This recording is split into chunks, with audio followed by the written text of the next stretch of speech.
Singer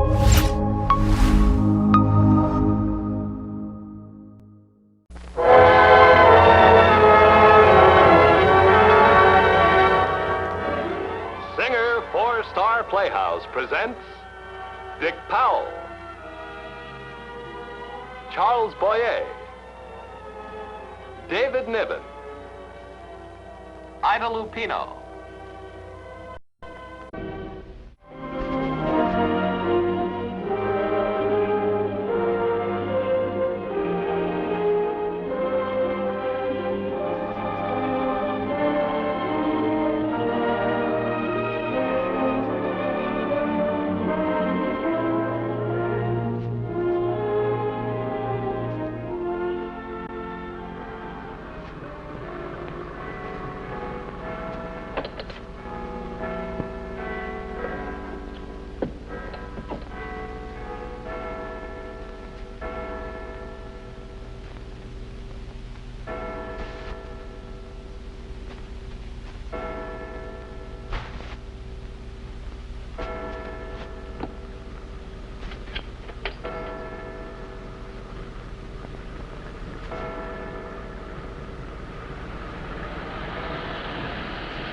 Taxi!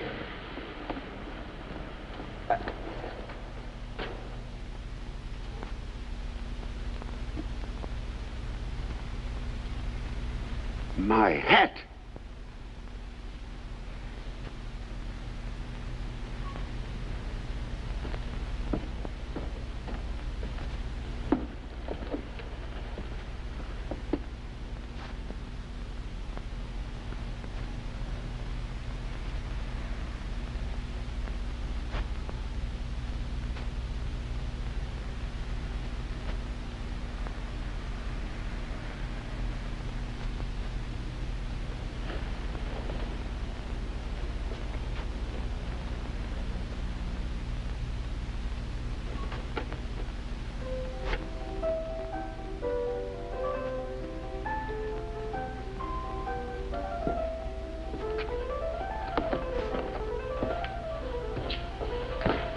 Nice evening, sir. Very nice indeed. Very nice, officer. Any trouble, sir? Not locked out by any chance? Yes. No, not exactly. Bell not working, perhaps? Oh, yes, I think so. But, the piano upstairs, you know. It's difficult to hear the bell. Ah, yes, quite so, sir. Nice music, though. I like a nice bit of music myself now and then. Well, good night, sir. Good night.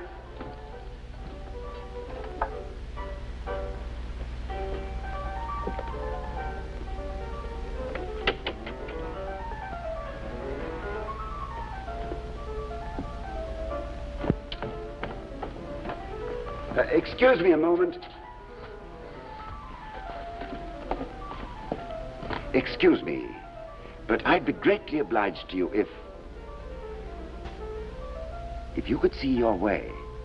In fact, you can be a very great service to me. Glad to do all I can, Governor. Thank you. Well, all I really want you to do is to ring that bell and go up to the next floor and say that you've come to see to the drains or something like that, you know, and then get hold of my hat for me. Get hold of your hat? Yes. You see, I've left my hat behind, most unfortunately. It's a silk hat. It's in the drawing room, that room up there. Half under the long sofa at the far end from the door. And I thought perhaps if you could possibly be so good as to get it for me, why, I'd be... Well, is something the matter? I don't like this job. You don't like this job? My dear fellow, don't be silly. What possible harm is there? That's what I don't know. But what harm can there possibly be in so simple a request? What harm does there seem to be? Oh, it seems all right. Well, then. All these crack jobs seem all right. No, my friend, all I'm asking you to do is to get my hat for me. And you'll find that half under... No, wait, look. Here is £5. It'll only take you a minute. What I wants to know... Yes? Is what's in that hat. What's in the hat? Yes. What's in that hat? You ain't going to give me no fiver. Well, I'll make it £10. You ain't going to give me no fiver, then rise it to a tenner for an empty hat. Of course it's empty. And I really must get hold of it. I can't be seen in the streets like this. There's nothing in the hat. What do you think's in the hat? Oh, I ain't clever enough to say that. But it seems to me like the papers was in the hat. The papers? Yes, the papers proving, if you can get 'em, that you're the heir to that big house, and some poor innocent is going to be defrauded. No. The hat is absolutely empty. Maybe it is, and maybe it ain't. If there's anything in it, you shall have it as well as the £10. That seems all right. Splendid. Then will you run up and get it for me, and I'll keep an eye on your ladder for you. Yeah, I paid a lot of money for this ladder. What if you ain't here when I gets back with the hat? If there is a hat. Now, look, my friend, dressed as I am, do you think I'd get very far down the street with your ladder without exciting suspicion? About as far as I would, I suppose. Dressed in your eye hat, eh? Yeah, very good. Well, seems all right. Of course it's all right. Seems all right to me. Seems all right to you. But it's the police what you and me have got to think of. Would it seem all right to them? Oh, for heaven's sake. Ah. Look, my friend, I don't think you quite understand. No, for goodness sake, don't go. I got you there, Governor. No, don't go.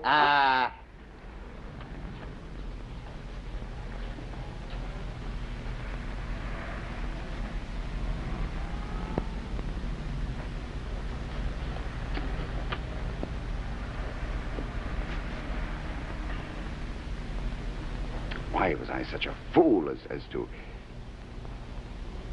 Of course, I might be able to get in by the...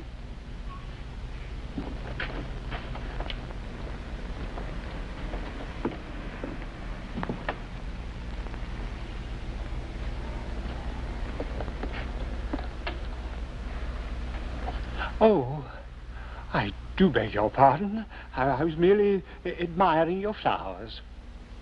Yes, very nice, aren't they? Although, as a matter of fact, they're not mine. Oh? No, they belong to the lady who owns this house. Oh, I see. Very, very tasteful display. Forgive my asking, and I hope you won't think I'm taking advantage of a very short acquaintance, but you're a man of taste, and I have a problem. A problem? Oh. As you see, I am without a hat. Quite right, sir. And I should be extremely obliged if you'd be so very good as to get it for me. It's very kind of you, sir. Oh, not at all. It's very kind of you. I left it in the drawing room of this house. Yes, of course. You'll find it half under the long sofa at the far end of the room. Half under the long sofa at the far end of the room. That's it, exactly. Thank you so much. I'll be immensely obliged to you. Not at all, not at all. Only... Just say that you come to wind the clocks. Oh, sir, I don't think I'm very good at winding clocks. Oh, don't let that disturb you for a moment. Just stand in front of the clock and fool about with it. You know, that's all they ever do. Oh, yes, I must warn you. There's a lady in the room. Oh. But that's all right. That doesn't matter. Pay no attention. Just walk right past her, right up to the clock. I don't think, that is, if you don't mind, as there's someone there... She's quite young. She likes flowers. And she's very, very beautiful. Oh, in that case, I'm afraid that is, I don't want you to misunderstand me. Naturally, I wouldn't expect you to perform such a service for me without some kind of a reward. Oh, that's quite all right, sir. So, may I suggest a slight token of my gratitude? Say, £10? £10, sir? Oh, that would never do. You see, there's Madge to think of. Madge? My wife, sir. In a manner of speaking, Madge is the treasurer of the family. And she'd want to know how I came by the £10. Well, that's very simple. Just tell her the truth. She'd never believe that. Well, then, Tell her you won it in a football pool at the office, or perhaps at the races. No. That would never do. That would never do. Much worse. Madge doesn't approve of gambling. Not at all. Not at all. That does complicate matters, doesn't it? I have it. May I presume to ask you to get my hat for me, just as a favor? Yes, that would be much better, sir. Splendid, splendid. Yes, now then, you say under the far sofa at the long end of the room. Yeah, no. Under the long sofa at the far end.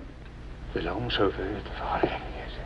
Oh, and when that is, I mean to say, if the beautiful young lady should ask me anything, I'm to say I'm there to wind the clocks. That's right. That's it exactly. Now, ring the bell. Ring the bell. Wind the clocks. Wind the clocks. Oh, dear, it's rather later than I thought. I'll miss my bus. Oh, it'll only take a minute. But then I shall miss my bus. I'll never be able to explain that to Madge. I'm terribly sorry. Perhaps another time, sir. Good night, and thank you so much. Good night.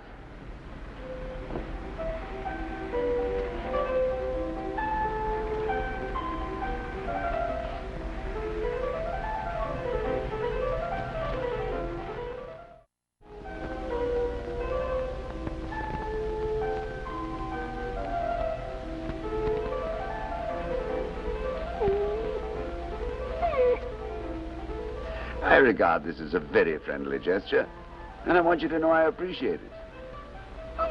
Now, you look like a man of the world. What would you do if you were in my place? Oh,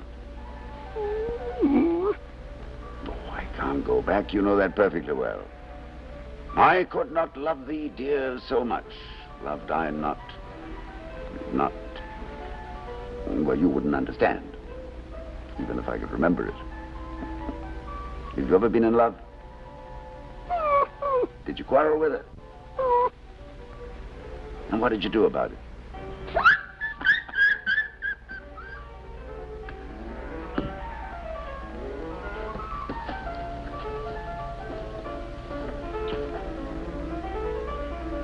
Mozart's Sonata in C major. Yes.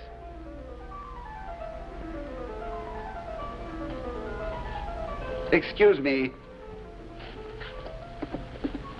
Excuse my stopping you. Not at all. But I should be immensely obliged to you if you would do me a very great favor. I have, unfortunately, left my hat behind while calling at this house. Hat? Yes. It's a silk hat. It's up in that room there, half under the long sofa at the far end. And I thought if you could possibly pretend you've come to tune the piano and then get my hat for me, I should be immensely grateful to you. Get hold of your hat. Yes.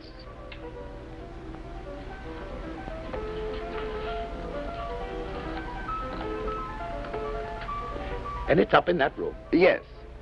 Well, why don't you get it for yourself? Oh, I can't. Well, if you tell me the reason, perhaps I could help you. I can't. I can never enter that house again. If you've committed murder, by all means, tell me. I'm not sufficiently interested in ethics to wish to see you hanged for it. Do I look like a murderer? No, of course not. I simply want you to feel that you can safely trust me. For not only does the statute book and its penalties rather tend to bore me, but murder itself has always had a certain fascination for me. Yes, that may be so, but I'm not... I write delicate and fastidious lyrics. Yet, strange as it may appear, I read every murder trial, and my sympathies are always with the prisoner. Well, that's all very well, but you see, I am not a murderer. What have you done?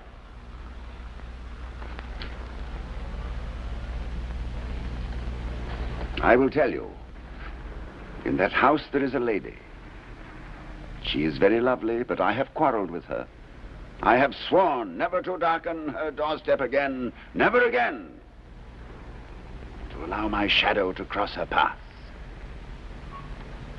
Furthermore, I have sworn to join the French Foreign Legion, where men of caliber, and may I say of all ages, are always welcome. Yes, life holding no further promise, I will join the Legion and die on the burning sands of Africa. It's beautiful. Beautiful? I'm a poet. You go to die for a hopeless love in a far-off country. It was the way of the troubadours. It is in the noble tradition of the troubadours, yes. No doubt they will sing once again and tell of my sorrowful destiny. Beautiful. Yes, thank you, but unfortunately I have forgotten my hat. Now, will you be so good as to get it for me? Well, I'd be very glad to do so, but first we must find an adequate reason for my entering the house. Oh, certainly, certainly. And as you appear to have a knowledge and an appreciation of music, why not pretend you have come to tune the piano? Unfortunately, that's impossible. The sound of a piano being inadequately handled is to me what the continual drop of cold water on the same part of the head is said to be in certain countries where this interesting torture is still practiced. Well, then we Once must I lodged with some friends of mine. They gave me the comfort and security which are a poet's necessity. But there was a governess there and a piano. For years, I've not been able to look these friends of mine in the face without a certain inward shudder. Well, we must find something else now. You're a poet. Indeed, yes. And you are bringing back romance. You're bringing back to these unhappy days the romance of an age where the ballads tell us that kings sometimes fought in no other armor than their ladies' nightshirt. They did? Indeed, yes. It's interesting. Impractical, but interesting. However, let us return to the subject. First of all, I must get my hat. Why? I can't possibly be seen in the streets without a hat. Why not? It can't be done. But you confuse externals with essentials. Yes, here we seem to have a slight difference of opinion. I don't know what you call essentials, but being decently dressed in London is pretty essential to me. A hat is not one of the essential things of life. I don't want to appear rude, but my hat isn't quite like yours.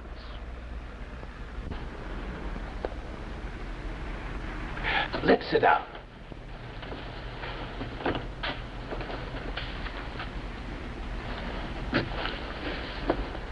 Let's talk of things that really matter. Things that will be remembered after 100 years. Regarded in that light, one sees the triviality of hats.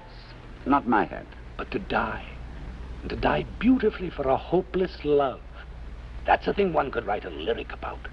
One could never write a lyric about a hat. Yes, we appear to be getting nowhere. These are considerations which are wholly irrelevant and academic. It is a matter of complete indifference to me whether you can write a lyric about my hat or whether you couldn't. I couldn't. All I know is I am not going to make myself absolutely ridiculous by walking about London without a hat. Now, be so good as to tell me, will you get it for me or will you not? To take any part in the tuning of a piano is absolutely impossible for me. Well then, suppose you've come to look at the radiator. They have one under the window and I happen to know it leaks. I suppose it has an artistic decoration on it? Let me think. Yes. Yes, it has. I remember now. Sort of scroll work, a kind of floral design, I suppose you'd call it. Then I decline to look at it or go anywhere near it. I know these decorations in cast iron. Oh, but this one's quite I once unobtrusive. saw a pot-bellied Egyptian god named Bis. Bis? And he was meant to be ugly, but he was nowhere near as ugly as these decorations which the 20th century makes with machinery. Yes, but this What design... has a plumber got to do with art that he should dare to attempt decoration? I wouldn't know. But if you can't look at a radiator or touch a piano... I refuse to look at ugly things or listen to ugly noises.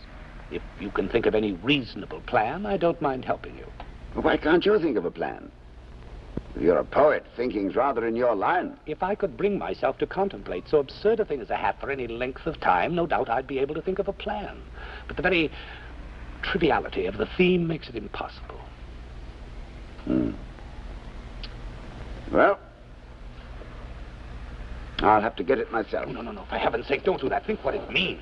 Oh, I know it'll seem absurd, but not so absurd as walking about London without a hat. Oh, I don't mean that. You'll forgive each other, you'll marry her, and have a family of noisy, sniveling children like everyone else. I will not marry her. And I see no reason for my children to be either noisy or sniveling. Romance will be dead. No, don't go back inside that house. Go buy yourself a gun, a sword, a bayonet or something, and join the Foreign Legion. But don't go back. You surely don't expect me to join the Foreign Legion without a hat. What is a hat? Would you sacrifice a beautiful doom for a hat? Well, Think of your bones, neglected and forgotten, lying forlornly because of a hopeless love on endless golden sands. Lying forlorn, as Keats said, forlorn in Africa, the careless Bedouin going past by day. At night, the lions roar, the grievous voice of the desert. Of course, I don't think you will find any lions in that part of Africa. And as for the Bedouins, I've been told that they're oldest and purest stock in the Arabic race. You cannot lightly dismiss them as being careless. Well, what of that? You won't be remembered by geography or statistics, but by golden-mouthed romance. And that is how romance sees Africa. Well, in any case, I'm going to get my hat first. Think. If you enter by that door, you will never die in a far-off, lonely land, and she will never weep for your beautiful doom. Weep? Yes, that's true. She may be unhappy about it for years. She may even fade away and die of a broken heart. No, I will comfort her. No, I'm hanged if you do. If she needs any comforting, I see no reason why you should be the one to... No, I'm hanged if you do. Oh, calm yourself. I don't mean that Well, way. then what on earth do you mean? I will make songs about your beautiful death. Glad songs and sad songs. I will thank you not to anticipate with such relish my beautiful death. I will also make legends about your lonely bones. And if you will take fewer liberties with my lonely bones... And then one day I will read them to her in the desert by an oasis, and perhaps she will weep a little. Just a moment. First of all, I'm not aware that you've ever been introduced to her. Secondly, you seem to be in a very great hurry to get a Zulu spear into me. In any case, I'm going to get my hat first. Oh, I appeal to you. I appeal in the ancient holy name of romance. Do not ring that bell.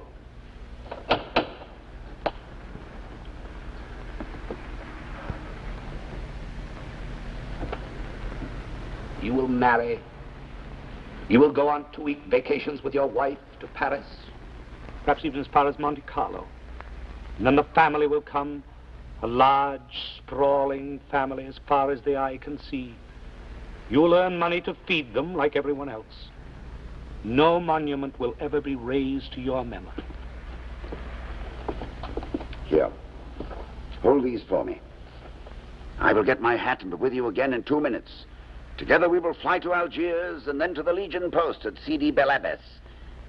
You shall see me through the gates and into the burning desert beyond, where some Arabs may one day find my bones and wonder who loved them. Wait.